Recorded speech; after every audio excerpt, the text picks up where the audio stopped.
we'd agreed you'd put him down for a nap. We did no such thing. Well, it looks like Cinnamon Cupcake Hill could use a nap. Isn't that right, my little four-legged floopykin? You know, there's a type of nap that's actually named after cats. If he needs to sleep, he will. Well, I am sorry for being attentive. Once again, I'm the bad guy for caring too much. Yap. You're so passive-aggressive. You know what, fine. Ruin his sleep schedule. But I'm not going to stay here with him all night when he's got the zoomies. Fine by me. I sleep at the school all the time.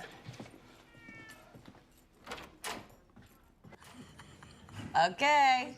So if you aren't watching Abbott Elementary by now, you're missing out, clearly. You truly are. The mockumentary about a Philadelphia public school is critically acclaimed, and today we're chatting with one of its stars. We're so lucky. William Stanford Davis joins us live this morning. He plays the custodian, Mr. Johnson. Hello, sir. Good morning. So good to be here. It is such a great pleasure to meet you. Thank you. She knows I worship at the altar. She does. It's true. Every day she's down there worshiping. I love it because I feel like I see myself reflected in that. Even though I grew up in New York City public schools, it feels very similar. But your character was like the sleeper. We're like, who is this guy? Yeah. And every time you have a zinger. Yeah. And you're so relatable. So what has this experience meant to you? It's been great. You know, at my age, these type of experiences don't happen often. So at the tender age of 47, please. Tender age of 47. We'll leave it at that. But I'm enjoying every moment. It's been just a great journey. Yeah. Yeah. Tell us about your role, Mr. Johnson. How did you get there? How did you land the role? Well, I started out as a guest star. When you're a guest star on a show, you only get what they call sides. You don't get the full script. So I read it and I said, okay, this little section I got is pretty funny, but you know, you get things and you don't know if they're going to land or not. Right. Everyone else had the scripts and they knew all the greatness in it. And they just kept writing me in, and next thing you know, Mr. Johnson is... You stayed around, and Mr. Johnson went for more than just his little badge, his little mop and bucket. Right. Well, thank goodness. Yeah, thank goodness. I'm having a ball. Well, we're having a ball watching it. Who do you draw inspiration from? Is there a Mr. Johnson in your life? Oh. There's not a Mr. Johnson in my life, but people ask me that, and I tell them that I am doing my grandmother. My grandmother was filterless. She was a conspiracy theorist, and she was the nosiest woman in the world. The best. And I loved her. So a lot of the things that you see, Mr. Johnson, these are inspired by my grandmother. A conspiracy theorist. God love her. Grandma and Ava would have been in a bunker somewhere. Somewhere together, yeah. You got to watch the show to know what She we're talking definitely did about. believe they went to the moon. Oh. Really? Yeah. Okay. All right, then. Okay. Obviously, you have us in stitches from the few clips we've shown. This one, Worships at the Altar. It's a fun show. We've established that. What are some of the best memories you have from filming? Wow. I can only imagine what goes down. Oh, my God.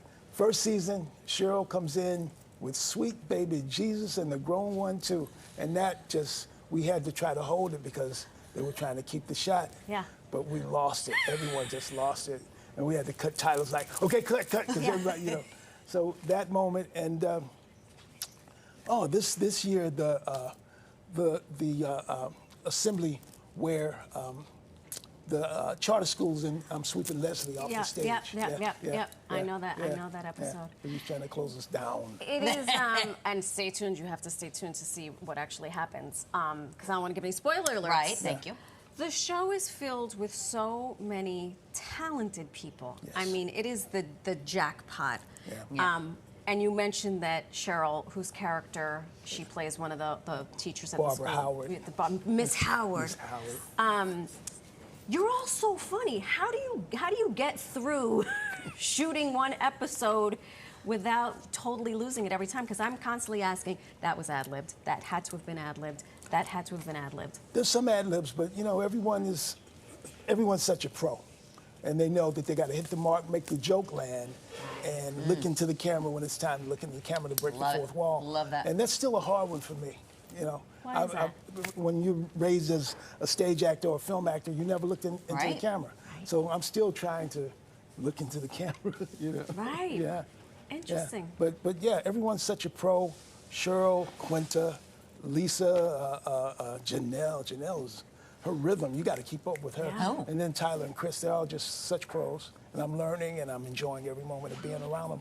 He's learning. The pro himself, and he's still learning. Well, I love that's that. the ultimate. You never stop learning. But you're learning and you're having these labs and you're also talented. But you, aside from acting in the show, are also coaching the next generation of talent. You do a lot of mentoring work. So talk to us a little bit about that.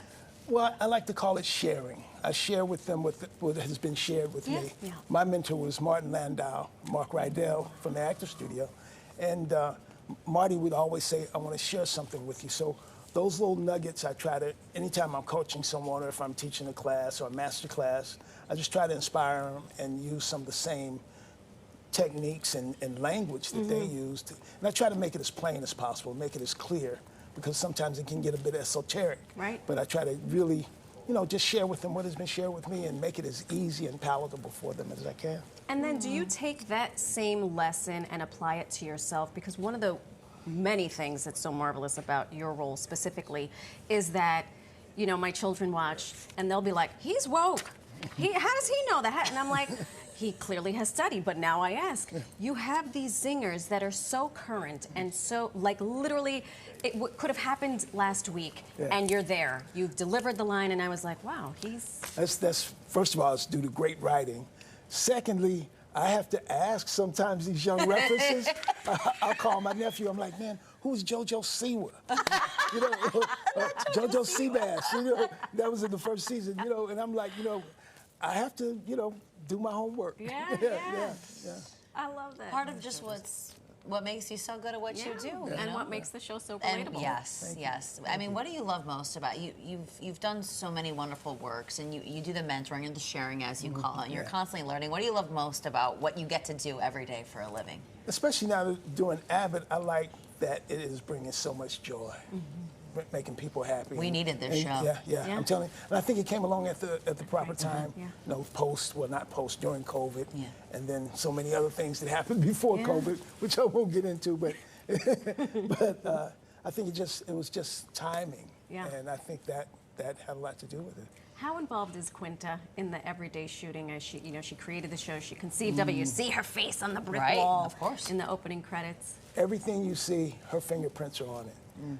She stopped the scene one time because the bulletin board was too neat. Wow. She said, no, it wouldn't be like that. She stopped right in the middle of the scene, and they had to change up some things.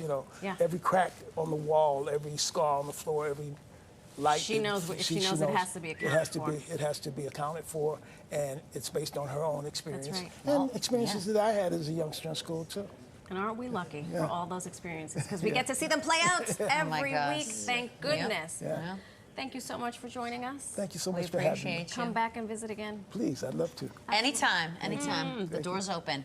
And the finale of Abbott Elementary Season 2 airs tomorrow night on ABC. You can also stream episodes on Hulu. I'm very sad. I will be pining. I will be pining. You'll have to wait it out. That's right.